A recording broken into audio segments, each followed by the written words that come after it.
Hey, guess who's back from Florida? Yeah, it's time to talk a little sports, Northeast Indiana style.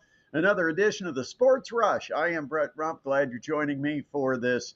Wait, it feels like, is it Friday, Saturday? I don't know what day of the week it is. I've lost track. These weeks are so screwed up, but it is officially a Wednesday edition of the weekend edition of the Sports Rush, which isn't really on the weekend, but I was not around on the weekend. And so here we go. Hope you enjoy it. We've got a lot to talk about because we've got some catching up to do.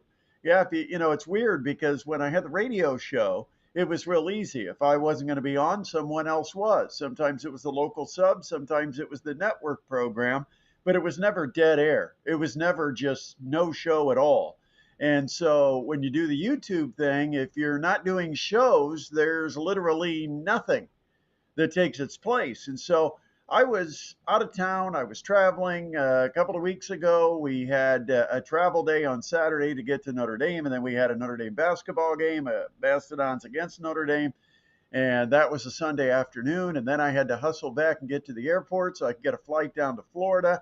Then I was in Florida and preparing to fly out the next day. So I was doing a lot of last minute stuff in Florida on Sunday. Adam Lundy, he's on vacation, he's traveling. So it's been just a chaotic time. I did get a chance to spend some time with poker tables, though. And once again, I'd like to thank all the people from South Florida that donated to the Brett Rump Christmas Fund because that was very helpful. That helped pay for my trip and then some.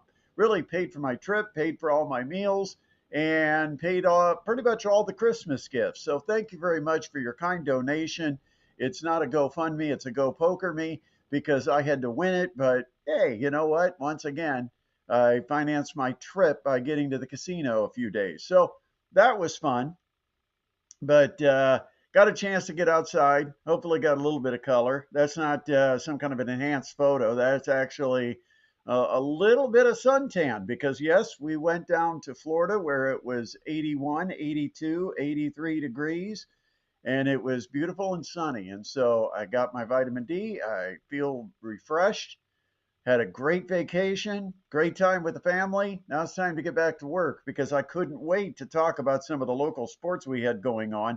And believe me, I was locked in to what was happening with the Colts, the ECHL player strike, the Mastodons, everything going on. I was locked in. I just wasn't on here on YouTube to talk about it. So you've got a chance to actually weigh in because you can leave comments. And I know a lot of you are watching right now. You can leave your comments by just putting them wherever you're watching this video. I know we are on YouTube. That's our primary channel.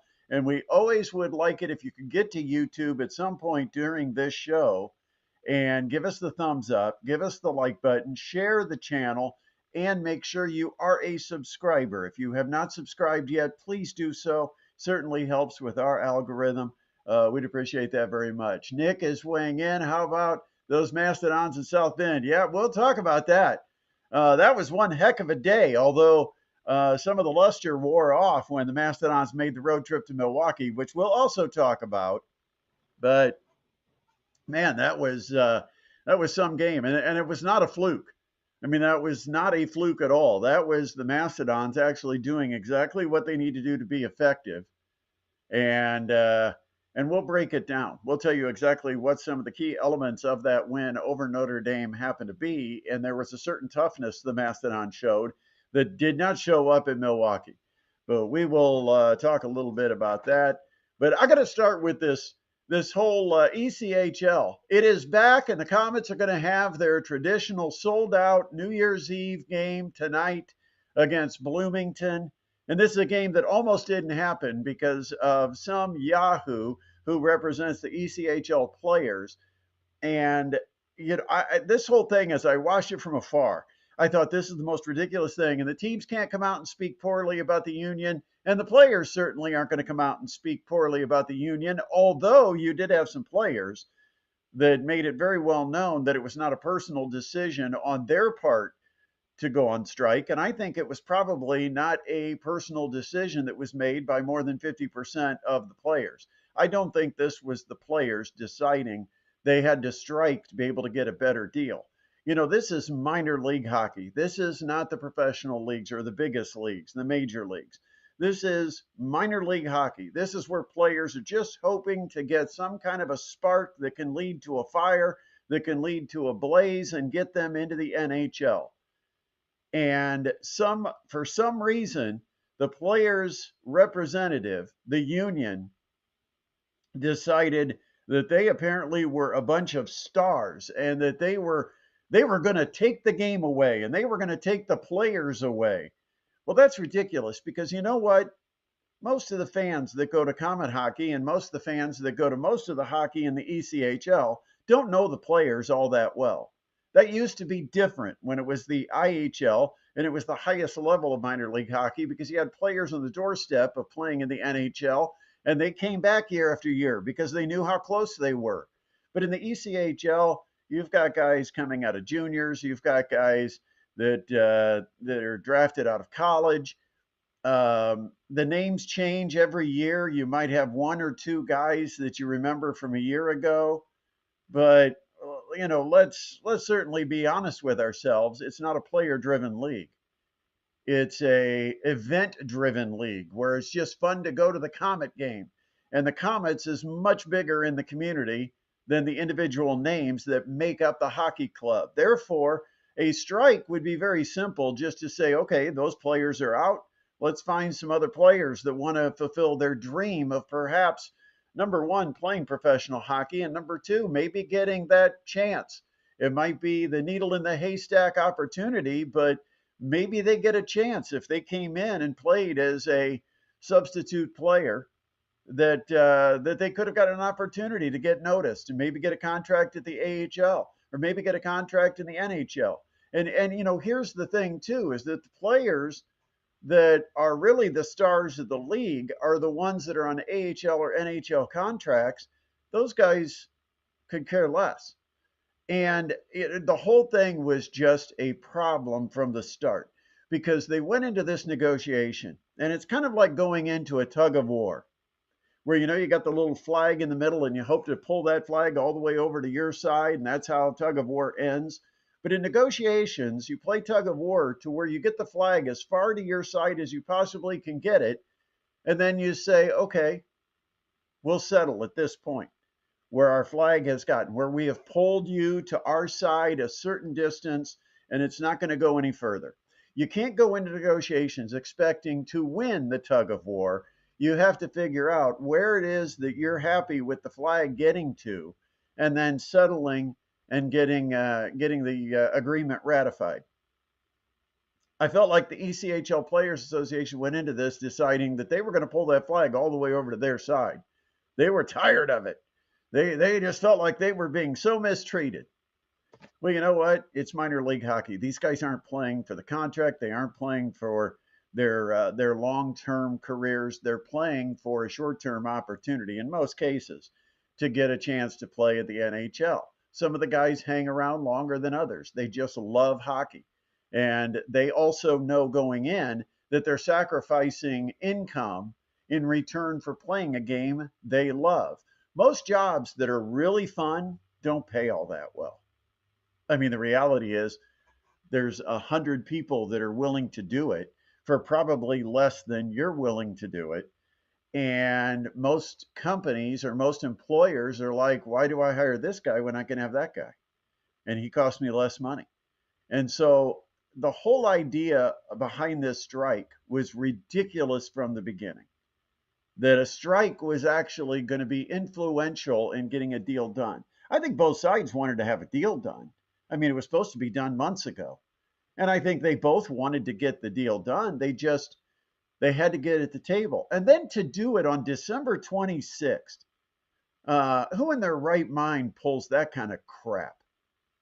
That you have fans that are home for the holidays, planning to go to hockey games and investing in tickets. You've got players that are on their holiday break. Many of them got a couple of days off. And then you're not going to let them know, well, you might come back and play. You might not get a paycheck the week after Christmas because we're possibly going to be going on strike. Just the whole thing was horse crap. and never should have happened. Never should have happened at this level. It should have been worked out. And in most cases, if you looked at what the ECHL offered the players, they were being very fair about it. I mean, they were willing to concede that tug of war flag going toward the player's side. They just weren't willing to let it go too far. And, that's just financial stability long term for the league, satisfying the ownership that, doesn't have bottomless pockets. I mean, they've got to be concerned about their overall expenses, and payroll's a major one of those. And so, and the other thing here is, what about the teams that are a little bit fragile financially? Because you're now negotiating as a league for a lot of teams. And if you're the union and you're going to put this so far into the favor of the players and get a concession of payroll and benefits that will cost the franchises a certain amount of money that they don't have, and they end up folding, that means there's fewer teams in the ECHL. You know what fewer teams means? It means fewer jobs. Fewer jobs means fewer opportunities for those players still dreaming of the opportunity of getting into the NHL. And you're screwing the players you represent when you put that kind of overburden on the league or on the teams. And so you have to be fair and equitable here, where you'll take it so far, they'll take it so far, but you both want to be satisfied when it is over. Nobody wins in a negotiation. There's never a winner. Both sides are going to have to make concessions. Nobody cleanly pulls the rope all the way to their side. That just doesn't happen. And believe me, I've got a wife that's involved in union negotiations. I know very well that these are never situations where one side is going to just pull on the rope and be determined that negotiations continue until we get that flag all the way behind the little line that's on our side. And but what it is how much are they going to want, and how much will they eventually settle for? How much can we afford, and what benefits can we offer if we agree to pay that certain amount? And everything has to be weighed out. And right now we're going to see the WNBA going through it, where the WNBA made one concession already before the CBA even came up, and that was charter flights. Caitlin Clark kind of forced the hand that charter flights became part of the WNBA. They didn't have that. And that was offered by the league without really a CBA. It was just, it's a necessity. Our league is moving in a direction where it's becoming bigger, and we need to accommodate our players with certain travel. Now, when they go to the table to negotiate, are the players going to remember that they've already gotten that from the league? So it's already started with the flag a little bit toward their side. But we'll see how that goes. But bottom line, the whole thing should never have happened. And I'm glad it's over. And I'm glad it ended quickly. But it didn't have to end with a strike.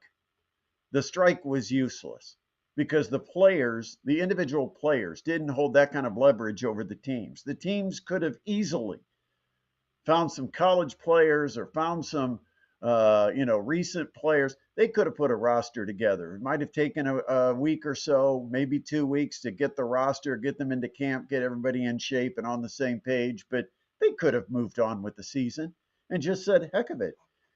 You guys are all out of jobs. That's the way you want to do this. Go ahead and do it.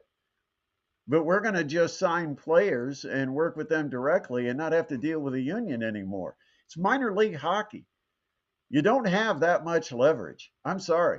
The TV contracts for the major professional sports, those are built somewhat on star power.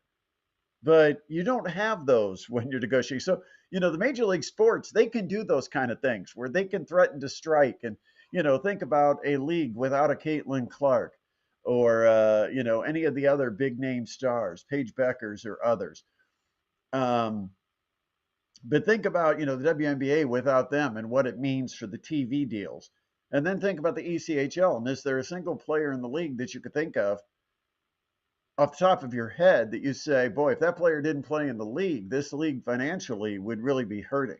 No, they could do without any of the players. They didn't need any of them. And then the players thought they had enough power and leverage to actually strike. The only thing that hurt was that this is a big time for the hockey teams to get some revenue. And a lot of people are off work. You have a lot of the kids back from college.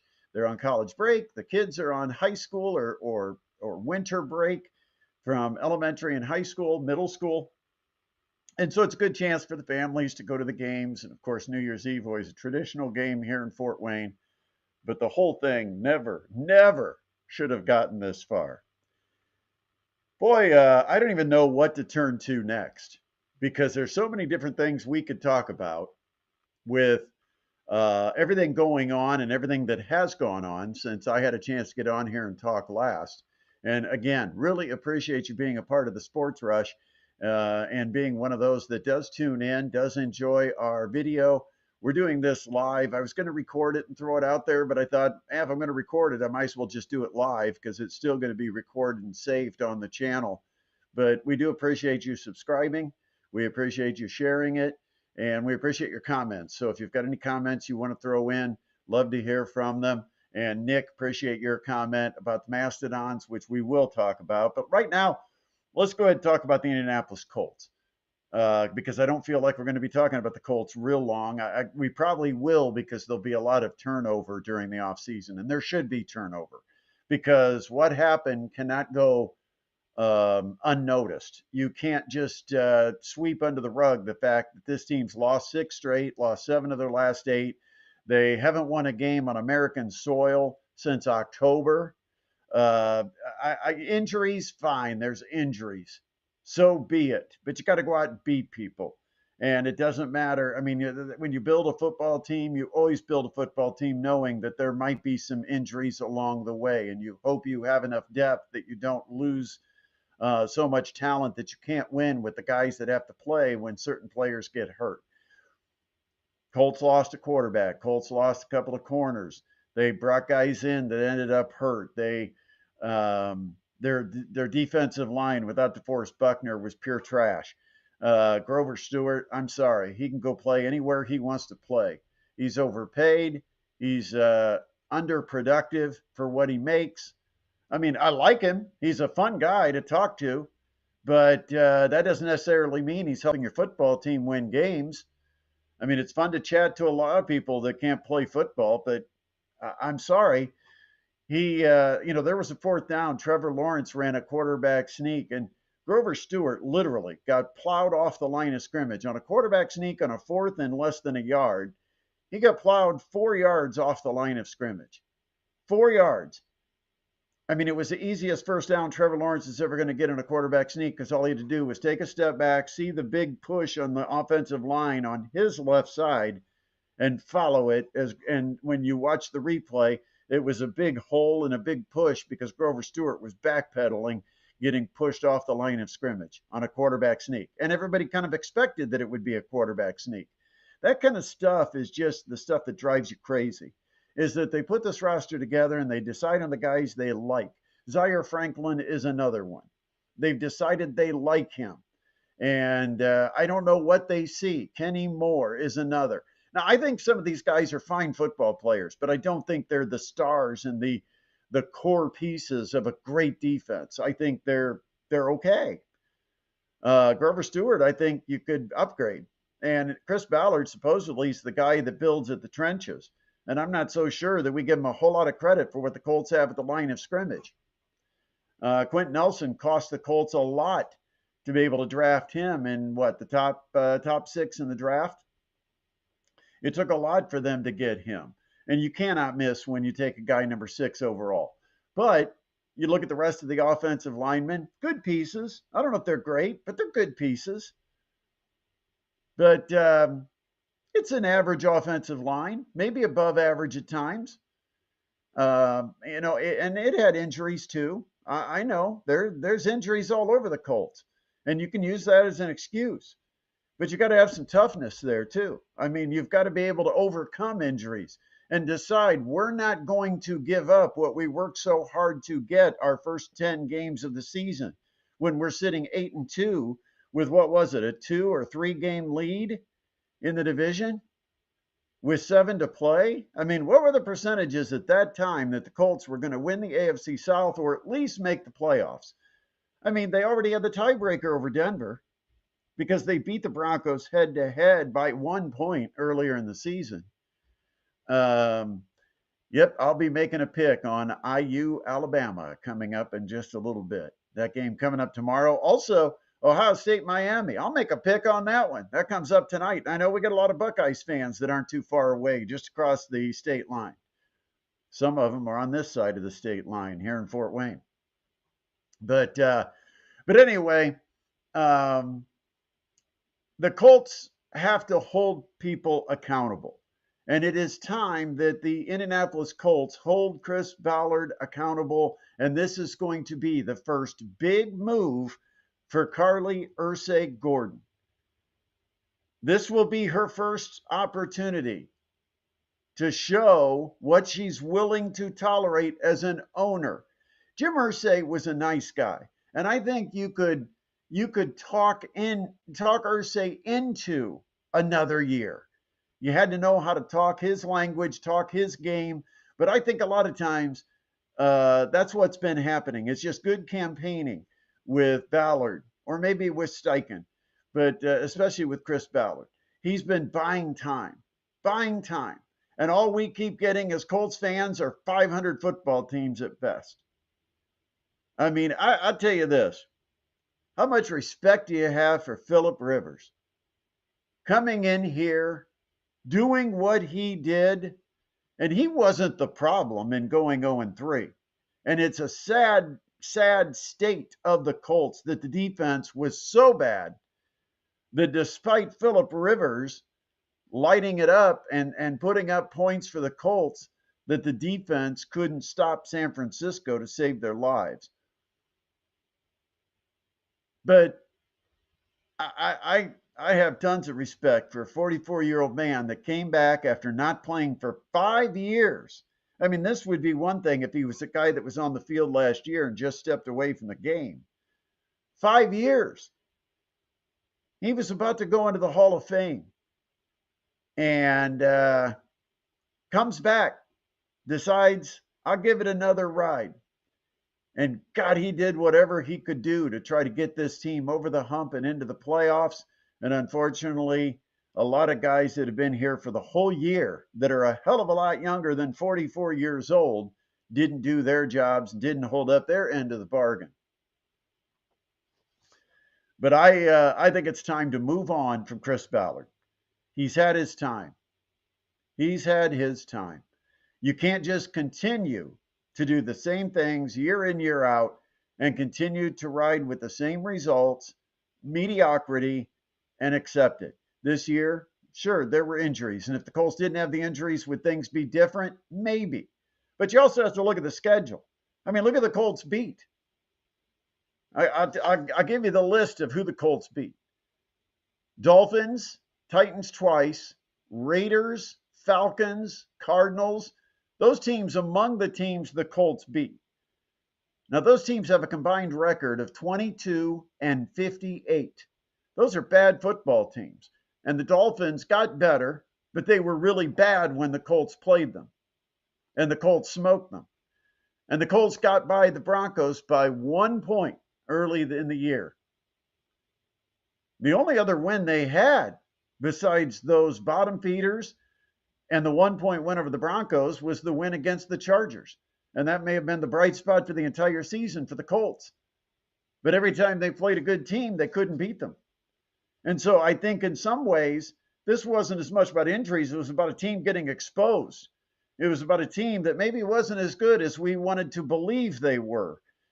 And ultimately, they were shown to be that mediocre team they have always been.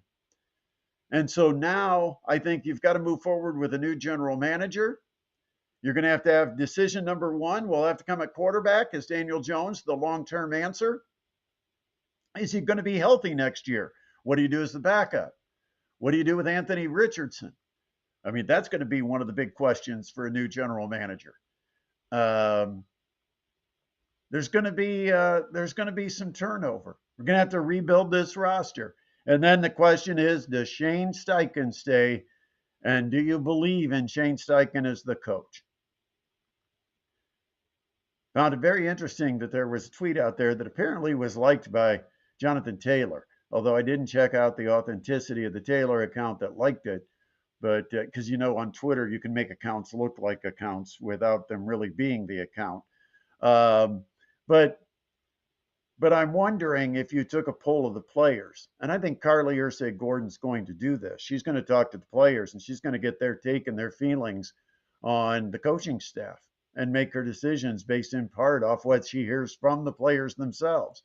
Now, it doesn't mean the players have the power to choose their coach, but they certainly will have an ear from the owner in helping her make an informed decision as to how it would affect the locker room. Does the locker room still believe in this coach? Do they like the game plans being presented? Do they like the way they're being coached? Every player has a certain style they prefer to be coached under. Some like it to be tough. Some like, very player-friendly coaches, somebody that's a buddy that you can go talk to, real confidentially, or you can jump in their office without an appointment or without a set meeting. Everybody likes to have a different type of boss. Everybody likes to have a different type of coach when they play sports. And she'll take the temperature of the room and figure out what does she need to do with Shane Steichen? What does she need to do with the general manager? If she decides Chris Ballard goes, then she'll probably work with the next general manager in determining the fate of Shane Steichen. I'm not sure if she decides to fire Chris Ballard, she'll fire the coach right away, unless she is absolutely set on the fact that that's not the coach she wants coaching her football team. Because the general manager that comes in is going to have a big say on what the direction of the the product on the field is. Excuse me. My voice has been affected by being in warm, humid weather and then coming up here to whatever this crap is that we've got. Really cold, really windy, occasionally snowy. Man, it was nothing but sunshine for 8 straight days. Just absolutely gorgeous. Hate to rub it in, but perfect weather down in South Florida. And the cold front that hit here was going to hit down there, but not until the day after I left. So I got that break. The temperature was going to drop about 15 degrees for the daily high. Wouldn't stay there, but I think it's there now. I think it's only like 70 degrees down in Florida or South Florida. But I know the one day it was like 81 or 82 down there, and it was, I think, almost 70 up here. Was that Christmas Day? I think it was Christmas Day or the day after Christmas. I know there was a day where it was, no, Christmas Day, it was like 50 something. But the day or two after Christmas, it got up to darn near 70 degrees up here in Indiana. I was following the weather. Couldn't believe how warm it was. While I was trying to get some warmth, it was only about 10 degrees warmer down there. All right, so IU, Alabama. That is tonight or tomorrow night. Tonight is Ohio State, Miami, which I'm really excited about too. Tomorrow, the Rose Bowl. And Indiana playing in the Rose Bowl, first time in, 60 years or close to it. Man, I'm excited about this because I think Indiana is going to be able to take it upon themselves to prove that Alabama had no spot in this field. They did not deserve to be in here. I wasn't nuts about Oklahoma either, who Alabama beat. But I think Indiana's got a chance to absolutely bury Alabama, and I think they will win it easily. I've seen Alabama play 3 times. I think Ty Simpson's a very fine quarterback, but I also think that Alabama is not going to be able to run the football, and Indiana is going to have pressure all over Ty Simpson the entire game. They're going to force him into some mistakes. They're going to make life hell for him, much like they did to Sayan of Ohio State. I think Indiana's offense is going to move the football against the Alabama defense. I look at the last 2 games, the quarterbacks have been completing almost 70% of their passes against the Alabama defense, the quarterbacks from Georgia and Oklahoma.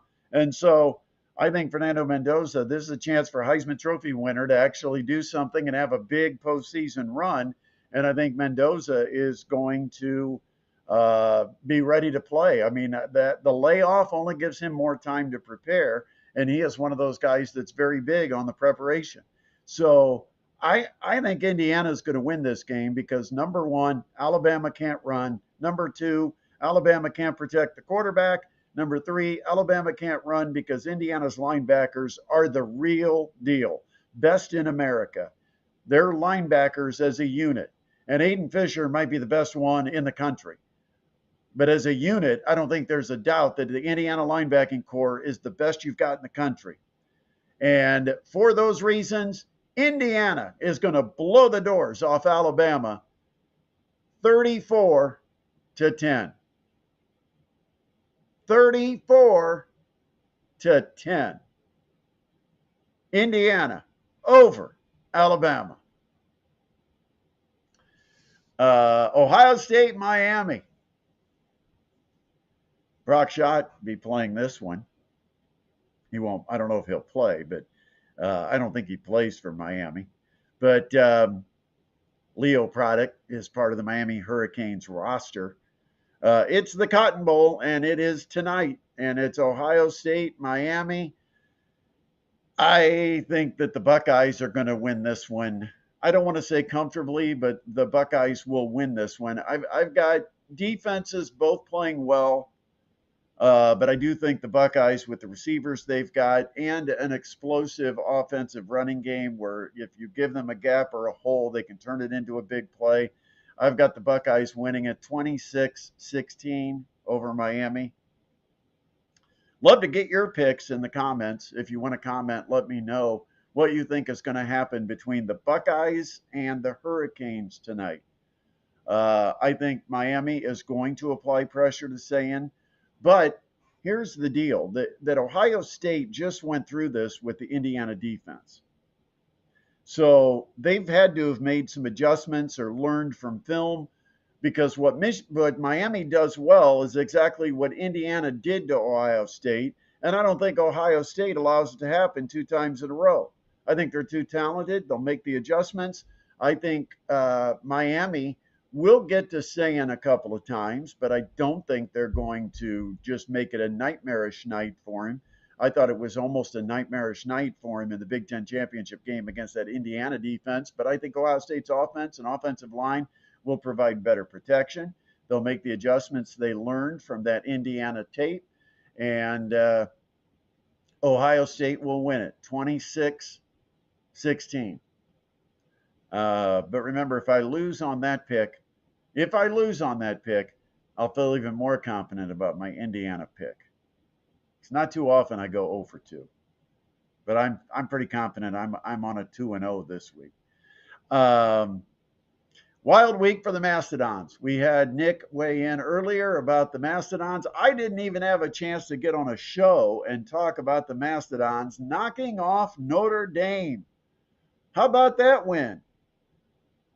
Mastodons go to South Bend and beat the Fighting Irish, with the Mastodons leading in the basketball game for over 35 of the 40 minutes. This was not a fluke. This was not a beatdown, but it was certainly the better team on that particular day won the basketball game. I'm not saying that the Mastodons are a better team than Notre Dame. I'm saying on that day, the Mastodons played harder, more aggressive. They executed better, worked harder on defense. The Mastodons were the better of these two teams on that particular day, and the better team won the game. I think it had to be a very frustrating afternoon for Notre Dame because Purdue-Fort Wayne got the lead and just refused to relent. They would not let Notre Dame get on top. I think there were 10 or 11 possessions in the second half where Notre Dame had the ball and the chance to take the lead. It was like a tie game or a 1-point game. They could have taken the lead with a bucket. And every one of those possessions, the Mastodons got a stop. Um, and that was key. Notre Dame had to feel like, what do we need to do to ever get the lead? If we can't get the lead, we can't win the game. And time again, they got the ball with the chance to go on top. The crowd would have been into it. I mean, you could tell it was a nervous crowd because the crowd was getting frustrated with the fact that the team couldn't run away or pull away or even have the lead against this Purdue Fort Wayne regional campus D11111. I mean, honestly, I'll bet there's Notre Dame fans that think that was a loss to a non D1 team because they don't know who Purdue Fort Wayne is, which is always actually makes it a little more fun when you go in and the fan base has to ask, who the hell are you? After you've just won the game, after you've just collected the check from Notre Dame to take back to campus and put it in your account. And so that's always the fun of going on these trips with the Mastodons is when you get a buy game where Notre Dame agreed to pay a significant sum of money to Purdue Fort Wayne to come up there and fill their schedule. And then you go and actually come back with a victory and a significant check. What a great Christmas. But the Mastodons were good, but CJ had not continued his tear. 29 points. I think he was 10 of 17 from the field. He's been unbelievable for the Mastodons. By the way, coming up tomorrow, Doug Gottlieb brings his Green Bay Phoenix into town. Doug Gottlieb, the former Fox Sports Radio host. I don't know if you heard this story, but Doug Gottlieb's given up his radio show because he wants to commit more of his time and more of his energy into the basketball thing. So he is going to be coaching the Green Bay Phoenix virtually full-time now. It's not going to be 2 full-time jobs that he tries to juggle.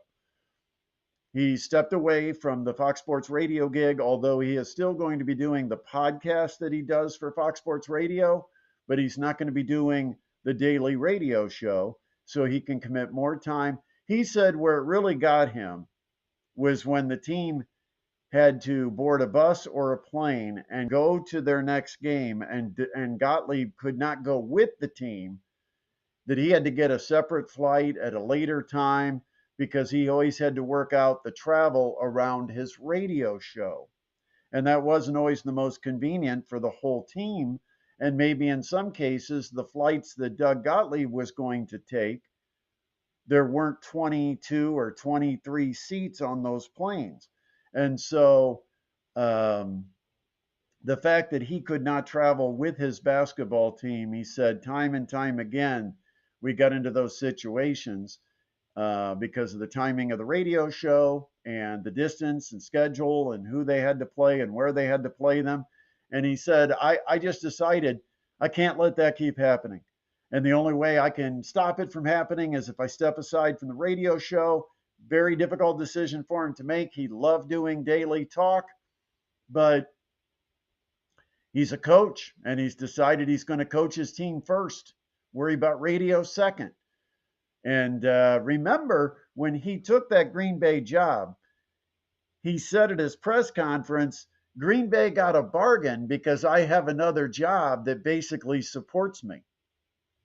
Well, he just walked away from that other job. So now is he going to want more money from Green Bay now that he doesn't have the bigger bucks of having a daily radio show? But anyway, he's coming into town with his Green Bay Phoenix. That is tomorrow. And kids are free. That's right. Bring your kids out to the Coliseum. They're free. So you can come out to Mastodons basketball. The great thing about it, it's a 2 o'clock tip, which means it'll be done by 4 o'clock. And you will have time to get home and settle in for the Rose Bowl after the Mastodons game is over. And the Mastodons are undefeated, 7-0 at home so far this year. And they need it because they're 2-2 in the conference. And there's, 7 of the 11 teams, I think, in the conference, maybe even 8. I know at least 7 have a 2-2 record or better right now in league play. And so the Mastodons will need this win to go to 3-2. It'll put them in another log jam, but a log jam that's higher than where they're at 2-2. And so they need this win, and they're back at home again on Sunday at the Coliseum as well. Once again, I know Eddie's been firing away with a number of comments.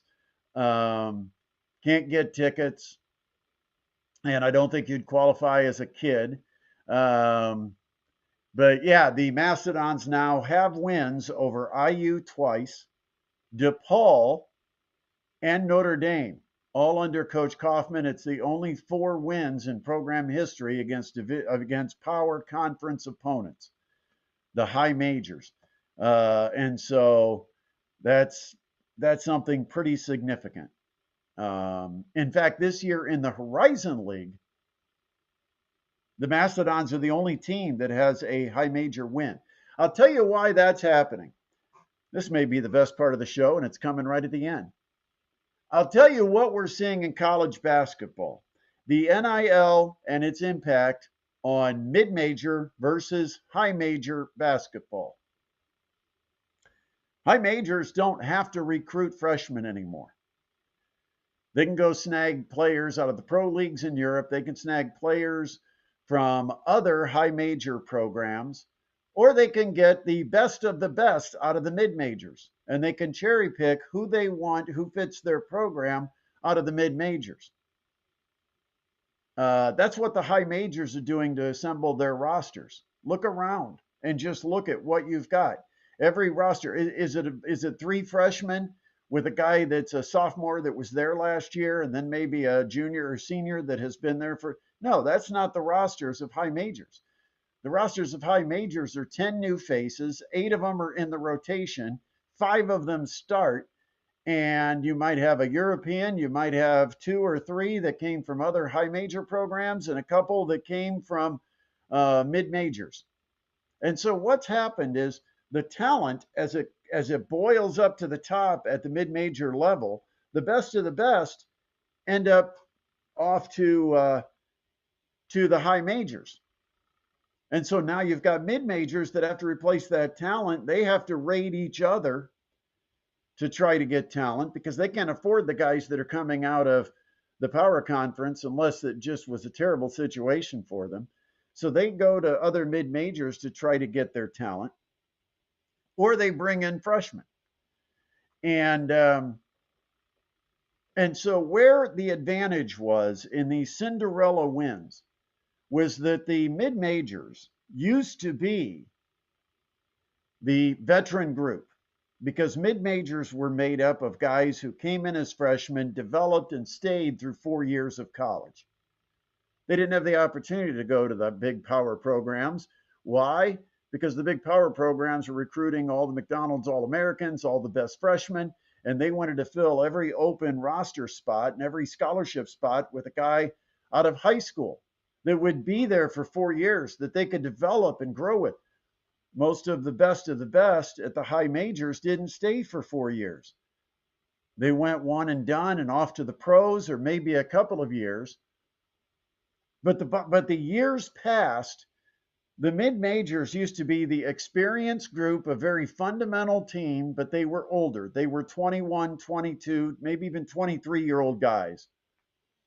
And they would go up against a high major program that had your 4- and 5-star recruits, but they were 18. They were immature. They would overlook teams that had geographic directions on their team name. East Tennessee State, Middle Tennessee State, Northeast something something. Anyway, the bottom line is it gave the mid-majors a real chance with the extra experience and the age difference. It gave them a chance, plus the chemistry of playing together for multiple years. It gave them the opportunity to go in and knock off some of these teams. But it's flipped now. It's completely different. Now you've got the power conference teams that are putting together rosters just like free agency. They're finding the type of players they need.